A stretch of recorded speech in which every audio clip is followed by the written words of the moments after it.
What's going on, everybody? Welcome to the Just a Sec Conversation. I'm Jared Sandler, welcoming you to another episode. For those of you back for more, appreciate the continued support. For those of you who are tuning in for the first time, thanks so much for giving this a shot. Today we're releasing episode 51. It's with Seth Payne. Now, depending on your allegiances and maybe in what part of the country you exist or have lived, you might know Seth as a football player, someone who spent about a decade in the NFL with the Jacksonville Jaguars and the Houston Texans.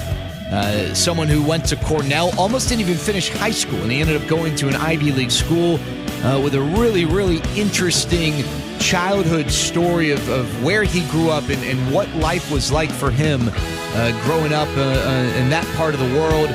You might also know him as a really successful sports broadcaster. He's been hosting shows down in Houston, the sister station of 105.3 The Fan, 610 in Houston, and he's really made not just sports broadcasting as a side thing, but this really has become a second career for him. And I spoke to him about his playing days, what preceded that, spoke to him about his broadcasting career, and even his wife, who might have a more interesting story than he does.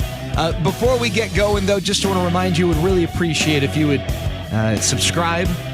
Just click a little button. It's easy to do. Maybe you want to click that thumbs up button and like this, comment, and just share the link. And if you know a Texans fan, a Jacksonville fan, maybe someone who listens to Houston sports talk, or just someone who might find this to be interesting, I'd really appreciate if you would share the link. But without further ado, it's time for episode 51 of the Just a Sec Conversation with Seth Payne. All right, Seth, so I read that you grew up, I guess, more or less on a farm. I'm just curious, what was your childhood like, and what were those experiences like for you? You know, it's I got to check into my Wikipedia more often, because sometimes people go in there and just run roughshod over it. But that's generally accurate. I was in a farming family. So my dad was a farmer, but I lived with my mom. They were divorced. So between my father, my grandpa, my uncles, and my cousins, I was always working on a farm of some sort, and then but living with my mom. So I had I spent a whole lot of time working on farms growing up. You got to blame your guy Landry Locker, because he basically made it seem like you grew up with overalls and a piece of straw in your mouth with a tractor or something. What was I'm just curious, what was your favorite and least favorite task on the farm? That's interesting, because there's a lot of least favorite tasks. Okay, anything involving hay, especially like as you develop hay fever and allergies when you're getting into high school, like anything involving hay just sucks. And one of the worst things to do also is we had a couple silos that, because we lived up north, they had covered ladders up the side of them. So when you climb up the ladder, there's this chute, and as you're climbing up, all this silage just keeps falling down, or more specifically, when you're climbing back down, all this silage falls down from on top and is just getting underneath your shirt and doing everything, like just getting into every crevice of your sweaty body. So there was that. My senior year, I graduated from high school early, so my senior year I was working for my cousins, and I would scrape manure at 4 in the morning. So that was my job from like 4 a.m. to noon. I would go and I would scrape manure at 4 a.m. for about a good hour or two. And then from there, I'd move on from the poop sciences into feeding animals and other stuff like that. So really anything involving manure or hay, I guess, were the worst ones. Was poop sciences a major at Cornell? Was that an option? I think there might there's probably a euphemism for it. Yeah, Cornell's got an ag school. It's the one Ivy League school that's got an ag school, so it keeps us less snooty than all those other schools. I want to get into your time there, because obviously there aren't a lot of NFL players who come from Ivy League schools. But I guess sticking kind of with your upbringing, what drew you to sports, and when do you really recall kind of connecting, whether it was with football or just sports in general? It's kind of weird for me, I guess, as somebody that ended up in the NFL, because I never really considered myself a good athlete. My older brother was a really, really good athlete, and he was this undersized, kind of scrappy kid that was good at every sport, really good hand-eye coordination, and just was a late bloomer too. So he didn't get any football interest or anything, but he went and he wrestled at Clarion University, which is Division I for wrestling. It's also that's a school Kurt Angle went to. They were there at Clarion at the same time. But I always kind of felt like in my brother's shadow when it came to sports, and I played them and I was good enough at them.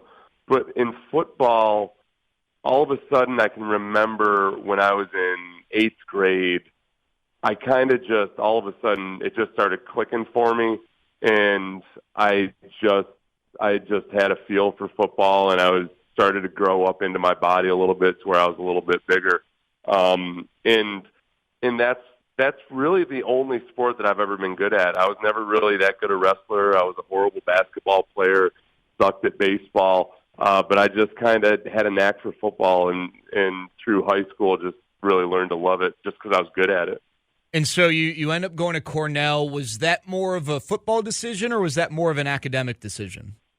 Oh, it was a combination. Just other than that, if it weren't for football, there was no way in hell I was going to college. Like I quit high school my junior year because I just wanted to go travel, and my family talked me back into it.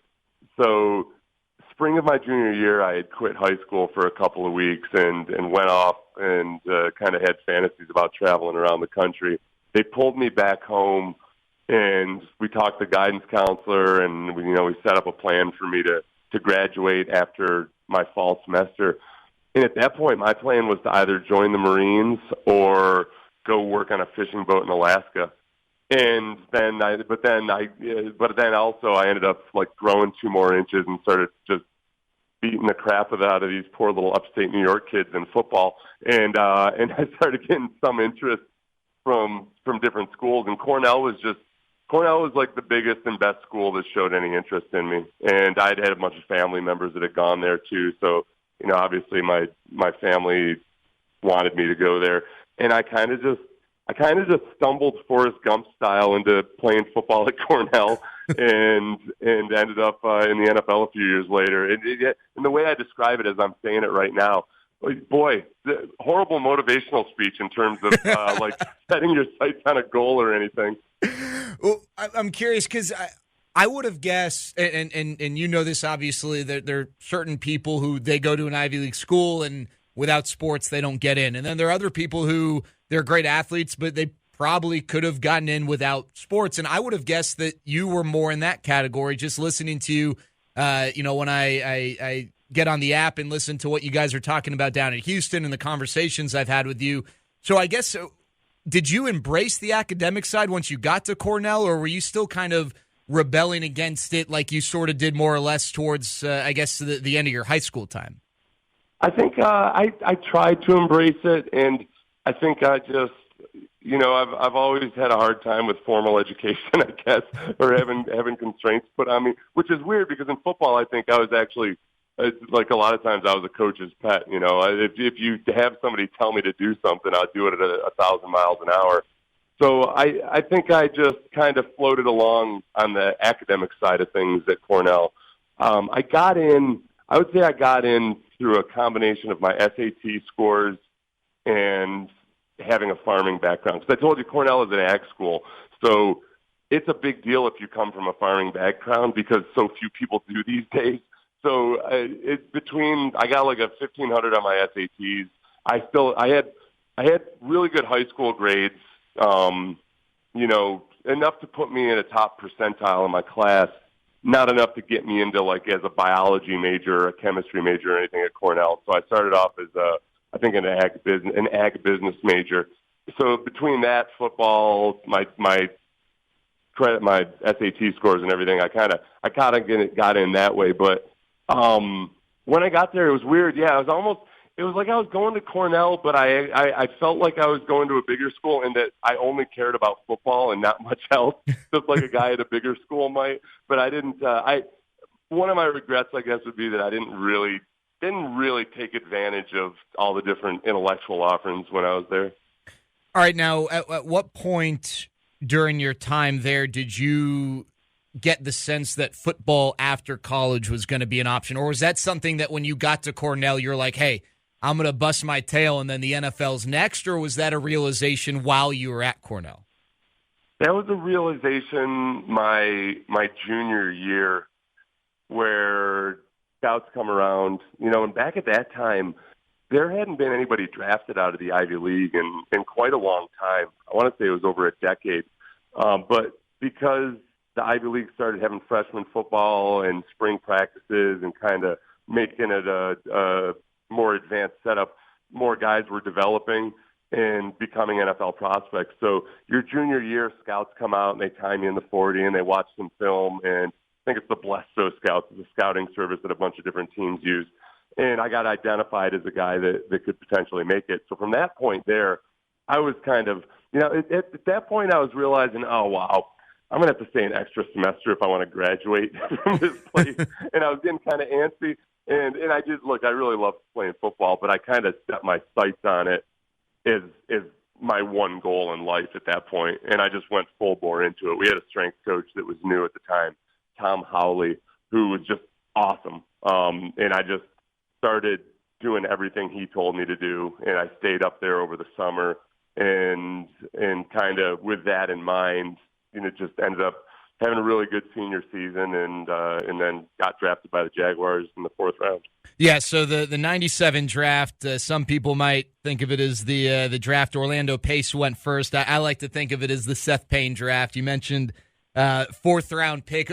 Did you we have like mock 17.53 from, these draft folks by the time the draft starts. I don't recall what the mock draft setup was back then and if they did 7-round mock drafts, but was that about where you expected to go? Did you think you were going to go higher? Did you think you were going to go lower? I guess what was that day or series of days like for you?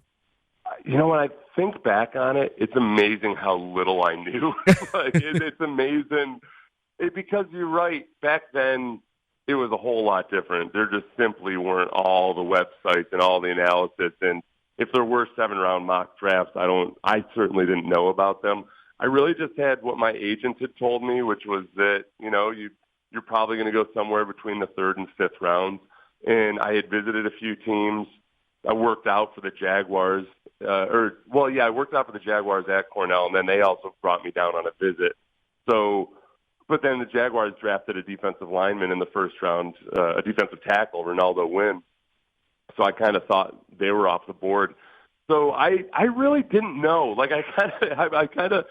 you float through that whole, as a small school guy, it's so strange every step along the way from the end of your senior season until the draft. You keep going through these different events and milestones that are just completely mind-blowing. Because all these other big guys, seen other big names before. And, if you play at Alabama, you're going to run into your share of NFL players. But I just remember going to the combine and just being just so freaked out by talking to guys that I had seen on television and some of the coaches. Like, I remember standing at a urinal and realizing that the guy next to me was Jerry Glanville. That was for whatever reason, that's the thing that really kind of freaked me out. And then just looking around and seeing Bill Cowher and all these guys.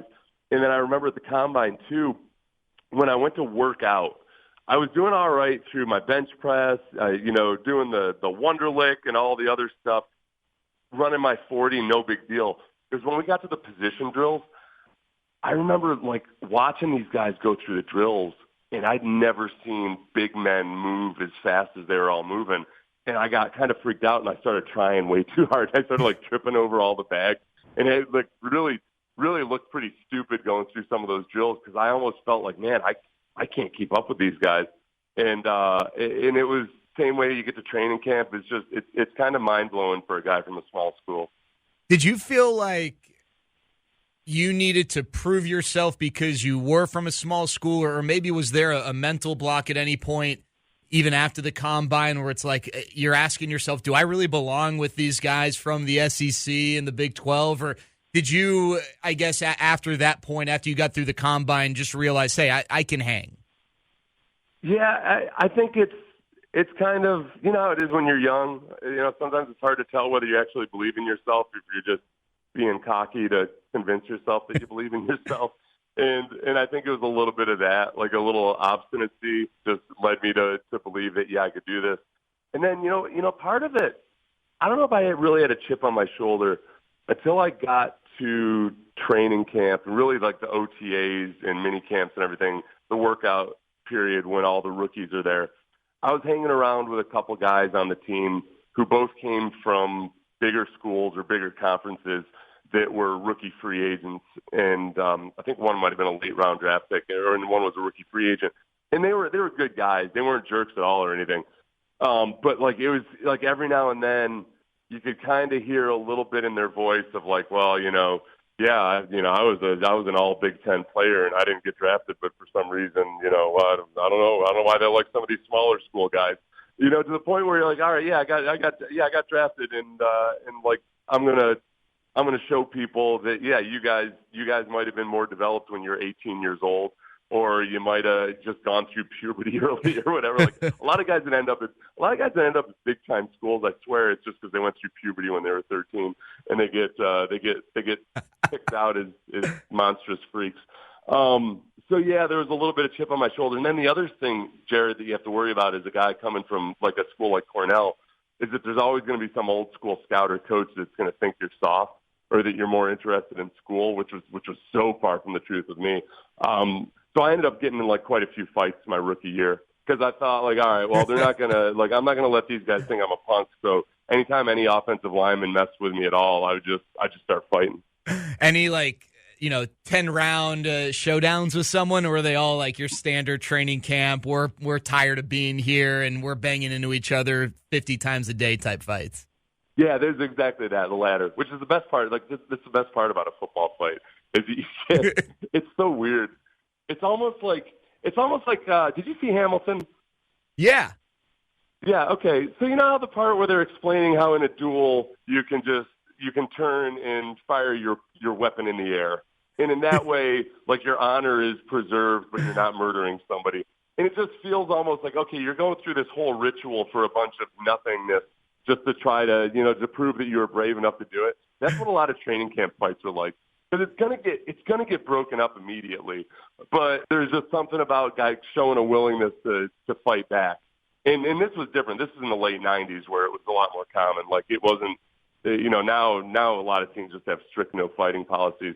But the one guy, it used to be kind of prison rules. There was one huge guy, Brian DeMarco, that played for the Jaguars, who was like 6'7", 320 pounds, and he kind of had an issue with me someday, and I thought, all right, well, this is like the biggest guy on the cell block. I'm just going to go after him, and so I went after him, and we landed a few. You do like an open-handed, you're trying to strike blows without breaking your hand, and I got his helmet off. So I got his helmet off and got one shot in on his face, and then it got broken up. But that's kind of like the closest you get to actually winning a fight most of the time is if you got the other guy's helmet off. That's like getting the guy's jersey over his head in boxing. Like that's okay. You would have won if they let it continue. Or excuse me, no, the jersey over his head in hockey. Hockey, yeah. I know what you're talking about. I'm thinking about D2, the Mighty Ducks, when they teach Kenny Wu how to Portman and Fulton Reed teach Kenny Wu how to fight, and that's what I'm thinking about. Now, you mentioned Jacksonville, and I'm sure you've been asked this a million times over, but Tom Coughlin, an incredibly accomplished coach, not always one that would be considered a player's coach. What was your experience like with Tom Coughlin? That's a really tougher question than you might think, because I think with somebody like Coughlin, it's easy to think of, okay, well, guys are either going to hate him or they're not going to care about him or whatever. I think the biggest thing with Tom Coughlin is playing for him is what I always imagined growing up with a disapproving father would be like, or a father who is hard to please. I shouldn't say disapproving, but some of these kids that grow up in families where the father is extremely strict and expects the most out of his kids, and you better get straight A's or you're grounded and all that. I think that's what it was like. And just like in a lot of those families, it's really amazing how driven those kids can be to try to please their fathers. And that's Coughlin, I think, in a nutshell. He's extremely, if not impossible, to please, but because he is that male authority figure at the top, you really want to either prove him wrong or figure out a way to please him or just figure out a way to meet his standards. And it's like at times it's infuriating, you know. There's times where I wanted to PJ Carlissimo him, and it's just like there's times where you just flat out you get that angry at the guy. But it's amazing. It's amazing what he gets out of people. You know, I guess it's almost like what they say about Steve Jobs, how he just had this way of having ridiculously high expectations, and people would end up doing impossible things because of that. That's what it was like with Coughlin, and I think probably the secret to his success maybe was just finding the kinds of guys that would respond to that, and just kind of bringing right up to the edge to the point where you could avoid a flat-out rebellion. And he really got the most out of a lot of guys that way. Do you have a relationship with him to this day, or communicate with him at all, or not really? I do, not as much as I used to. But yeah, I think what a lot of guys would say about Coughlin is, like, after you're done with football, you're amazed when you see him outside of football. And I actually used to be a lot closer to him. I mean, I'll basically talk to him maybe once every couple of years now. But I used to live next to him in Jacksonville. When I was done playing, my house was next to his. And I never quite got rid of like that uncomfortable feeling, like this is my coach. Even as I realized how much more relaxed he was in person, you always have that dynamic where you feel like, oh, I'm talking to the principal of the high school, and I don't want to say the wrong thing. All right, now you played with Jacksonville to start your career and end your career. You went to Houston, though, and you were part of the expansion process there. I guess first I'm curious. I saw you comment on getting drafted in the expansion draft, that you weren't totally surprised because the salary cap stuff you knew was in play with Jacksonville and the opportunity for them to maybe get under the cap. But was getting drafted in the expansion draft any different than, I don't know, getting traded or any other form of player movement, or was that maybe a more unique process? It's not something that happens very often in sports. So what was that like being a part of it? You're right. It's unique, especially given that the Jaguars were really getting into a fix with the salary cap. They had spent really, really aggressively. So everybody knew that the expansion draft was an option for some veterans, was going to be an option for some teams and how they were going to handle their veterans during that 2001 season. And when we got selected, so each team could put up a certain number of players, or had to put up a certain number of players for their expansion draft. Some teams, in the way it had been traditionally in the past with a lot of teams, was, okay, we're going to put like our bottom 5 guys on the roster up. In 2002, what happened was a lot of teams said, all right, well, we got to figure out a way to get under the cap, so we're going to put some of our better players up there and hope we get rid of these contracts. The New York Jets did it, and the Texans did it. So because of that, it almost felt a little bit like flattering to be put up for the draft. And, Tony Baselli and Gary Walker and I all went, and I think for the most part, we all viewed it as a positive thing, because it's better in a lot of ways. It's better to go to Houston, where our contracts were going to be guaranteed the first year, versus some of the other guys that the Jaguars were going to have to end up just releasing over the next year or two because of their salary cap issues. But we went, and Houston did it big. Like they made it look like the draft at Madison Square Garden. They had it all set up to where you were brought out on a stage. And for me, it was kind of cool. It was like going to my fantasy draft. It was like, oh, okay, this is what it's like, except without all the suspense. Like, I know I'm getting drafted. They had 8 of us there that were in suits and everything. There were a lot more guys drafted that day that they didn't know about, but the McNairs wanted to just kind of put on a show for the local fans, and that was what they did. So that part of it was really cool. So, I think one of the neat things, and there had been football in Houston prior to the Texans, but this was the start of a new franchise, you are oftentimes referred to as Seth Payne, a member of the original member of the Texans. You know, it's like a tag when you're talked about in Houston Texans circles. It's like it is always attached to you. I guess, I don't know, that struck me as something that's sort of neat, that you got to be a part of the beginning of something. What was it like from your perspective and actually getting to be a part of that? It was, I'll say a lot of it was just coming to play football in Texas. You know, more than anything, originally, the first year we were there, and I'd start with the expansion draft, it just felt different, you know, because I'd been in Jacksonville for 5 years, and I was a starter, but it was kind of, you know, I was always a fringe starter. I was a guy that was just there on the edge. And I came to Houston, and it actually like felt really, really big for the first time, because it's just a bigger city. It's Texas.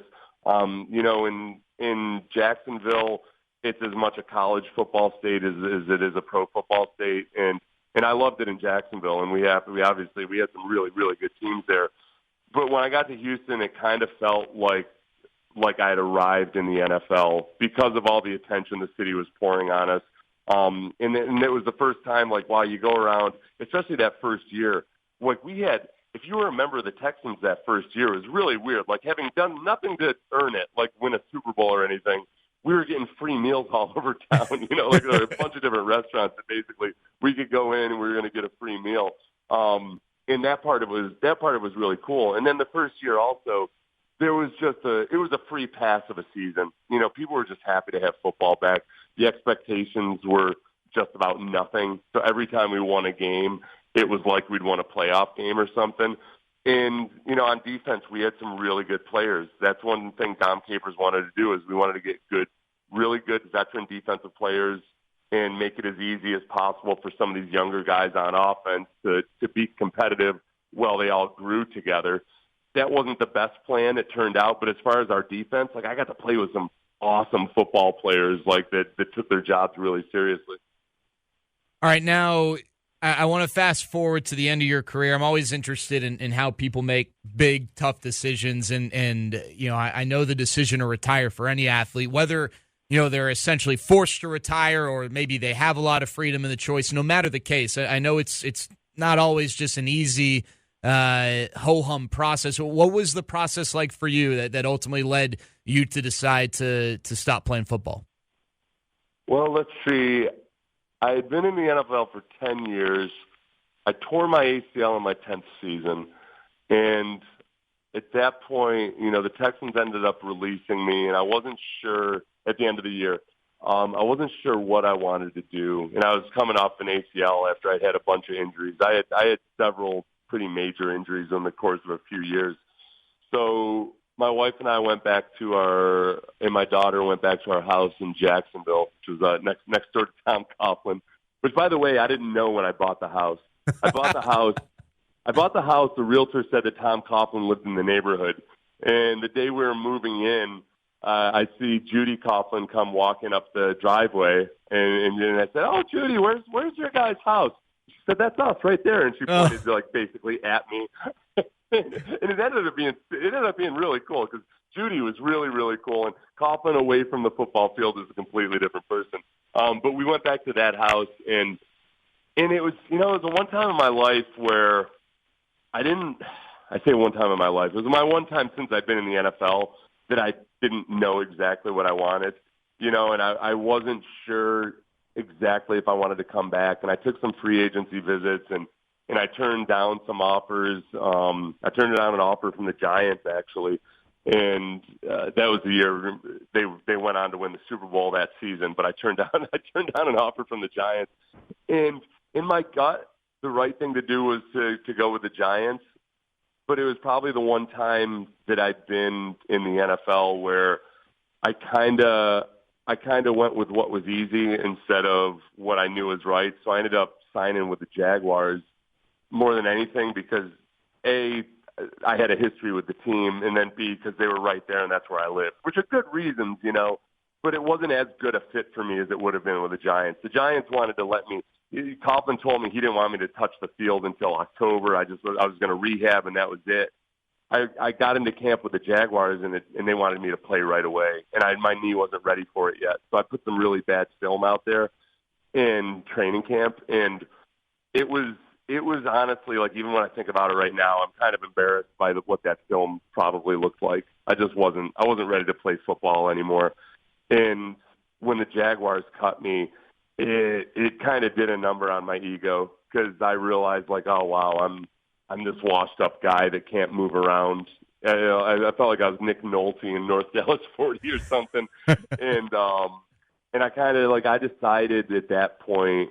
I remember I was sitting down in my daughter's playroom with her, just watching my daughter, who would have been 3 years old at the time, and I just felt like, yeah, that's it for me. And I called my mom, and I hadn't thought about this in a long time. I called my mom, and I left her a message, and I just started. I remember I kept it together, and I told my mom, left her a message that I was retiring. And then I just started bawling, like I hadn't cried in a long time. It was really weird, and I didn't expect it, but it was something that, from the way I tell you, the way I was in high school and college, where I was kind of directionless and didn't have a focus. Like, when I was in the NFL, I had a lot of focus and I had a lot of direction, and I was very, very dedicated. So to let it go at that moment, after really dedicating 10 years to it, it messed me up. It messed me up way more than I thought it was going to.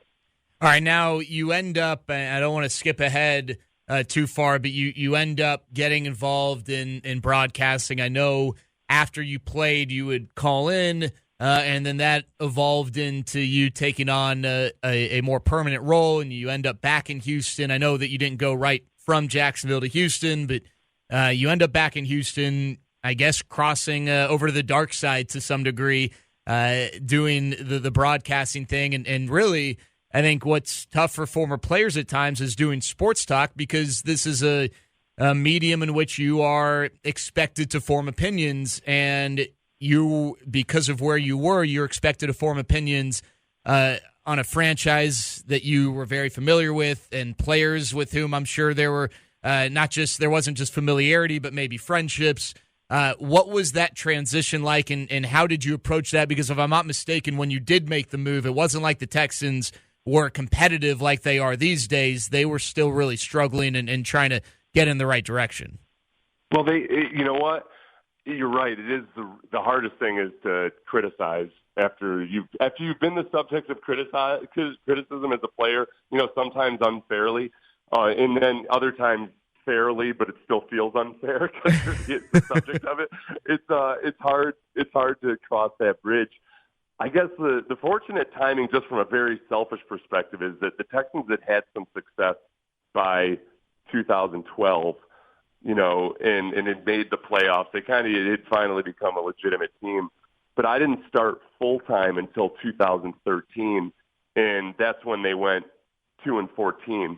So I had to take the plunge very, very quickly, because you can't talk about a 2-14 football team for 4 hours every day and not be critical at some point without losing all credibility. So as I kind of watched that season and lived that season, it just gets to the point where you feel like you're a fan, and you're frustrated and you're angry, and you just have to let it all out and try to be accurate as possible, and do your research. But that kind of did it for me. So it was, and I'd also been out of the league for 5 or 6 years at that point. So it wasn't like I was criticizing my very best friends on the team. So there was a little bit of an indoctrination by fire there. And the hardest thing for me more than anything was probably just learning basketball and baseball more than it was the football criticism side of things. And did you feel like you had at least a strong foundation with basketball and baseball, or were you working from an empty palette, so to speak, when you made that attempt?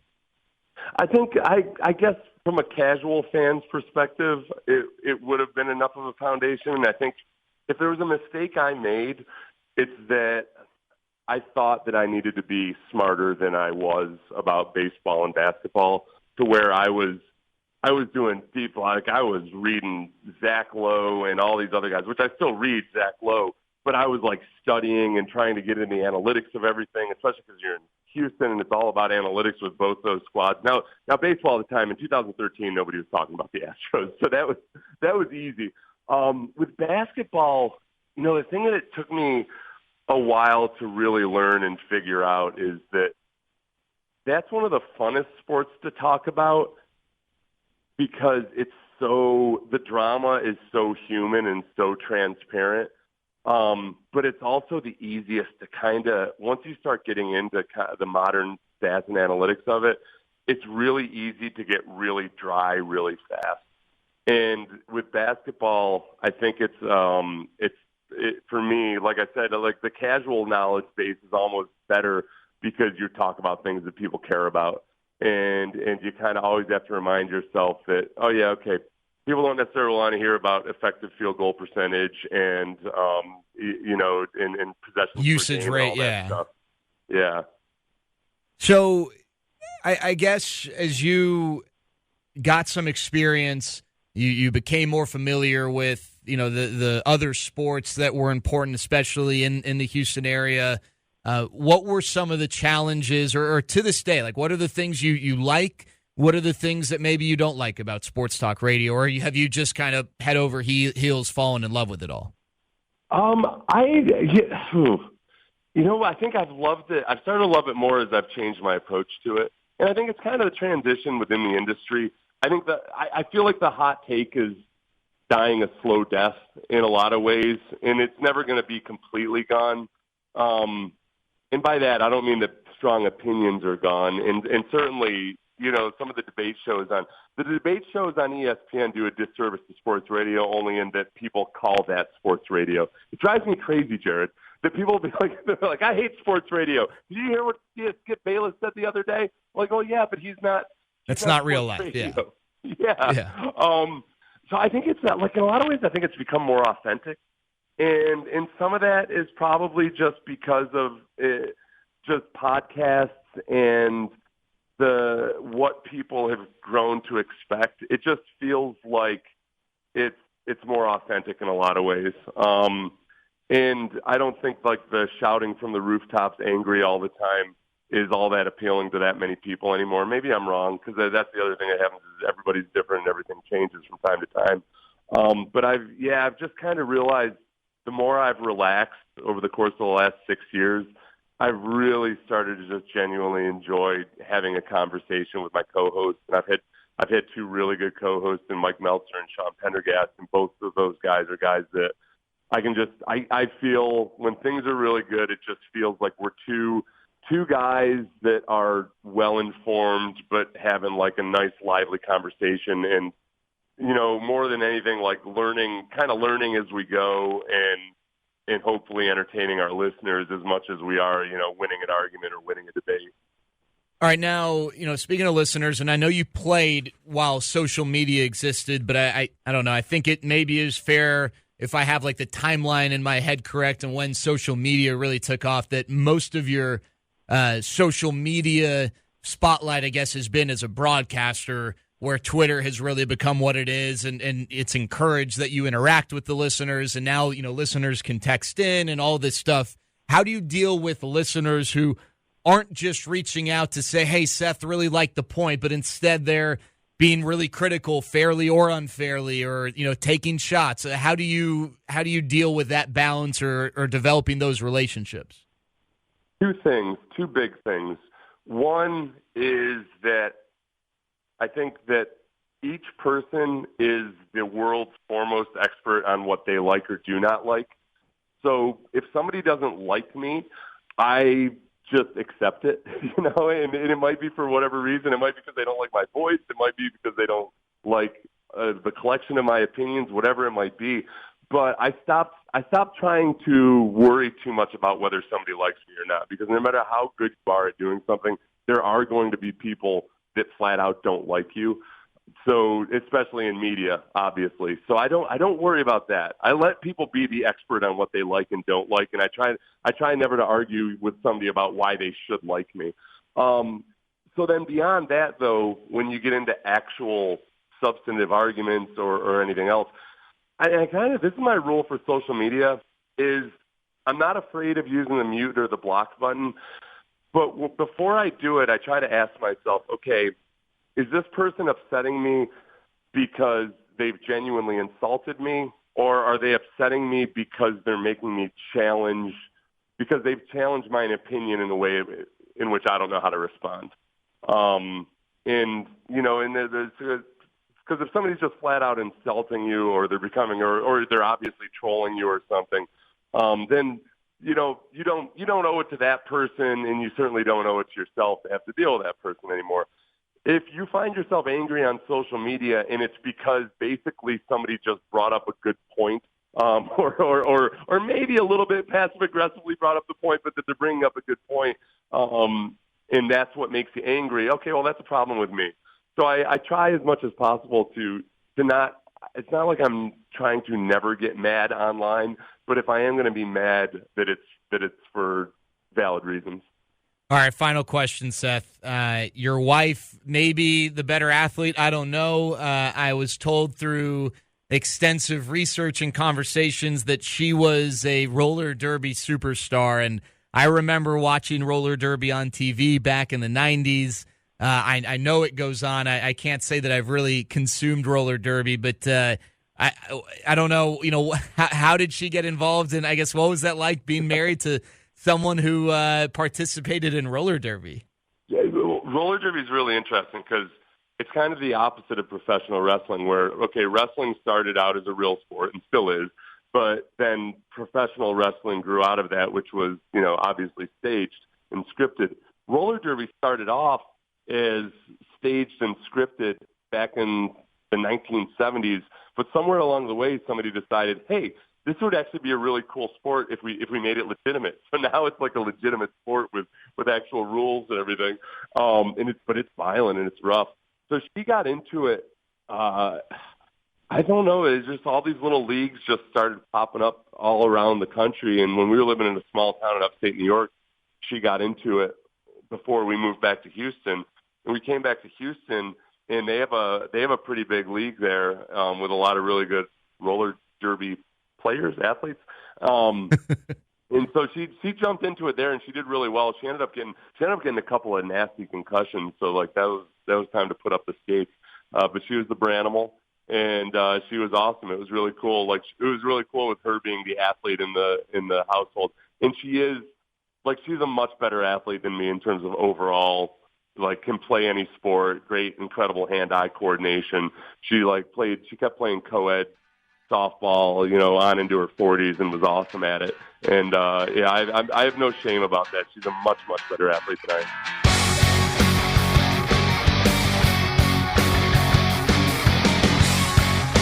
Well, there you go. That's episode 51 of the Just a Sec Conversation. Really appreciate Seth giving me the time. And, I think his story is quite fascinating. I mean, you heard how non-textbook, I guess you could say, his childhood was. And how many Cornell students do you know who they dropped out of high school? They didn't want to finish high school. And to go on to have the career that he had as a player and now as a broadcaster, I really, really enjoy Seth's work, and I really enjoyed my conversation with him.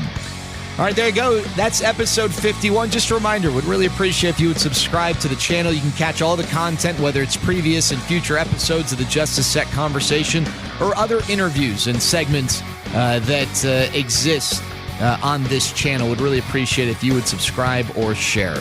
Until next time, though, stay safe, be healthy, and we'll talk to you later.